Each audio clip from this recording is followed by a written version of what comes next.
Now previously we have solved the numericals, two numericals on the theoretical stress concentration factor. Now we'll move toward the next part of the syllabus, cyclic stresses. So basically cyclic stresses are related with the various types of the stresses which are important for the design point of view. So I have mentioned over here, first is fluctuating stress, you can see. Second one is a repeated and third one is a reversed. So all these three are very important because if we know, then it can be designed from our side. So first of all, as per our syllabus and unit title, that is, we'll have to understand first what is fluctuating stress. Now as I told you, fluctuating means uneven load can be applied for the particular interval of time. So that we called as a fluctuating stress. So fluctuating stress from the diagram, see here the diagram, stress versus time. X-axis time, y-axis stress. Now here for the particular time load is acting, you can see sinusoidal, moving from center line, bottom of center line, top of center line and so on. Likewise. So structure is important. So here you can see our first parameter is a maximum stress, sigma max. It is very important. Sigma max means maximum tension will be act on the system, that is maximum, beyond which it is not possible, that is maximum, correct. After that minimum stress, you can see sigma m, minimum stress, sorry, yes, this one is a minimum, sigma minimum. So both stresses we know, max and minimum. So average of it we can say mean stress here. This one is a mean stress, average of it, correct. Now here what it indicates, the fluctuating stresses having parameter like maximum stress, minimum stress. Now mean stress or average stress, in this case how I can find, see sigma m, average of 2, I can write sigma max plus sigma mean divided by 2, that is mean stress. This is the first part. So sigma m I have shown, and which is related with center line only, correct, through center line. Now here another point, you can say applied stress or amplitude stress, sigma a. Why it occurs? It occurs because of it will give the indication how much amount of the load is acting on a positive side as well as a negative side, that we called as an amplitude stress, sigma a. Again sigma a we can derive from the diagram, see sigma max minus sigma mean divided by 2, half of it will get sigma a, top part, this part or this part, correct. So this we called as a amplitude stress. So here we have developed two equations. First one is mean stress, I have written over here, just check it, half of same, and for amplitude stress sigma a, half of sigma max minus sigma minimum. So these are the two very important formulations which we have derived in fluctuating stress. So it means that fluctuating stress includes maximum stress, minimum stress, mean stress, amplitude stress, correct. So all this we'll have to consider for fluctuating. This is about fluctuating. And as I told you, in industry as well as the automobile sector, around 80% of failure will occur due to this fluctuating stress. That's why designers should consider this fluctuating stress while designing. Is that clear? So this is about fluctuating stress. Now we'll move toward repeated stress. What is repeated stress? Repeated means itself indicate repeated after some interval of time, that is repetitive stress, correct. So repetitive stress will occur on the component, that also we need to consider. So we'll check the diagram of it. In repetitive stress, maximum stress is there here. Now we'll have to check minimum. Now minimum is nothing but it is a distance between bottom of sinusoidal with respect to axis. Now see, both are same here. So minimum is 0. Here minimum stress is 0. So always remember, in case of repeated stress, sigma m, sigma minimum is always 0. Important, correct. Now rest of things, sigma a, amplitude stress is there, mean stress is there, center line which is situated, mean stress, correct. So this is about the repeated stress in which minimum stress is 0. Now reverse stress. Reverse means what? Reverse means in which this mean stress line directly starts from the center line, directly starts from the axis. See, this will be the line through which it can be started. So this is sigma mean line. Sigma mean means average of max minimum, which is equal to 0. So where in the system sigma m, that is mean stress, is 0, that system will have to say reverse stress. Correct? So reverse stress, load is acting after particular interval, number of time in case of reverse. Correct? So this we called as a reverse stress. So these are the basically the stresses, and these stresses are called as a cyclic stresses. Correct? Fluctuating stress, example, while running on a two-wheeler or four-wheeler, sudden jerk coming on the structure. So due to that sudden impact over the person, that we called as a fluctuating uneven load. In case of repetitive stress, it means that after particular interval time that will be repeated. Correct? Repeated. And in case of reverse, I can say, suppose one bar is there. See, here also I have shown aluminum rod, 2 mm rod is there. I can bend, again unbend. In that case, whatever be the stress coming on this point is called as a reverse stress. It is called as a reverse stress because positive as well as the negative side it will occur. So basically these are the types.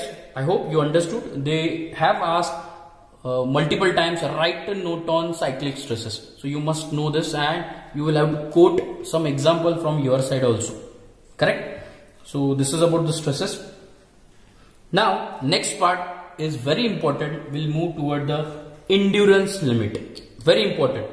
On which the numerical will be asked, and we must know endurance limit. I'll write here.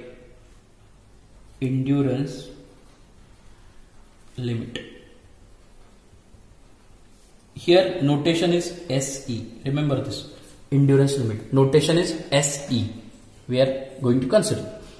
Now, before endurance, we'll have to go for fatigue failure. This is fatigue failure. Fatigue failure. What is fatigue failure? Fatigue failure means due to repetitive load and number of times that respective portion which are going to bend many times due to reverse load. Actually, due to reverse load, the number of time it will act on the same portion. Due to that, internal stress is increased on that particular component. Because of that, the formation of the crack will occur on the surface of the component, that we called as a fatigue failure. Because of that, breaking will occur, that we called as a fatigue failure. Now example, I told you aluminum rod is there, I'll bend, unbend. So this is reverse stress, completely reverse stress. In that case, mostly the maximum stresses occur at this region. See, this region. So because of that, we can predict that this part or this rod can be break from the center only, not from the hand side or not from the any another side. It is from the center only. So that we called as a fatigue failure. Formation of the crack over the surface, it is called as a fatigue failure. Clear? Now as I told you, we'll move toward the endurance limit. Why I have explained you fatigue failure before this endurance limit? Because both feature are same. Both function is same. Because fatigue failure also we can call it as an endurance limit. Now I'll tell you the definition of endurance limit. What is endurance limit? Endurance limit means the completely reverse stress acting on a particular area through which internal stresses are increases, because of which the formation of the crack over the surface is called as an endurance limit. Actually, endurance limit is the phase which is before formation of the crack over the surface. Before formation of the crack. It is very important. It means after sufficient number of cycle, by applying load on the component, we realize that now there might be chances of the formation of the crack. Internal stresses are going to raise. That we called as that phase without crack or without scratch on that respective component. That phase we called as a endurance limit. In short, sustainable capacity of particular element or component for higher load. That is called as an endurance limit. Correct? Is that understood? So I told you 2-3 definition for the endurance limit. I hope you understood that. For that again I will explain one experiment which has done by Dr. R. Murray. So he was the scientist, he has defined this endurance limit, how to calculate it. So for that he has developed one setup. You can see this is the setup in which, see, this is called as a specimen. This is specimen. Specimen means what? It is a component or element on which I am going to check what will be its endurance limit. I am going to check. Clear? Now these dimensions are given. Don't worry about that. You just understand the specimen. So this specimen he has put here in his setup. Now this is specimen. Now connector is there, and after that directly connected to electric motor, and through electric motor here is the revolution counter. Now role of revolution counter, I'll tell you. Electric motor when start it will give the RPM. That RPM transmit to the specimen. So specimen is moving right now. So while moving it, suppose it will move 500 RPM. So for that case, if it is moving in 500 RPM, it's okay. It's moving. But on the same case, I have used the weight, and these are the plates. Suppose 2 kg plate I have added, and then same RPM will running. That is 500 RPM. So there might be chances of the reduction in the RPM because specimen is going to get bent. It is having more stress at that case. Correct? Again, I have considered same RPM and I have used again plus 2 kg. That is total 4 kg. Again, there might be chances of the bending and stress maximum formation, and due to that RPM is quite reduced because specimen cannot perform its function as per the previous RPM. So if I adding number of plates simultaneously, it will realize that the one stage will come. At that point the formation of the crack will occur. So it means that the sustainable capacity of that respective component is 4 kg with 500 RPM. That is called as an endurance limit. So likewise we can check the endurance limit before crack, before formation of the crack on the surface of the specimen at maximum load condition, that we called as an endurance limit. So that can be defined by the Dr. R. Murray, and this is about the whole setup. 3 times I have explained the definition. Firstly, second time I told you through another point of understanding point of view, and third one from the setup.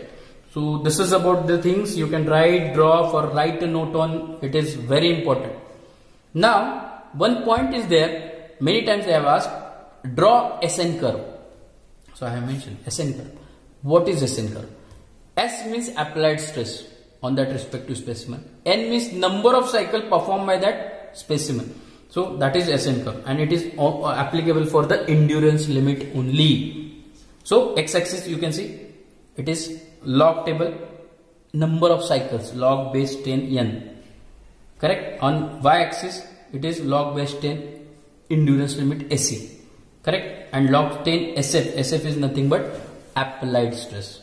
Now this will be the SN diagram. What it indicate? Why the x-axis is situated in between 3 to 6?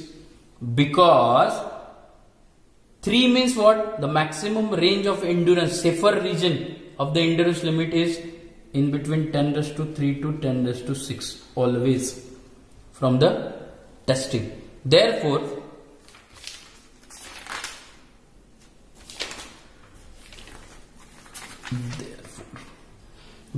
I can say log of base 10⁻³ this answer will get 3 here, and log of base 10 with respect to 10⁻⁶ it is 6.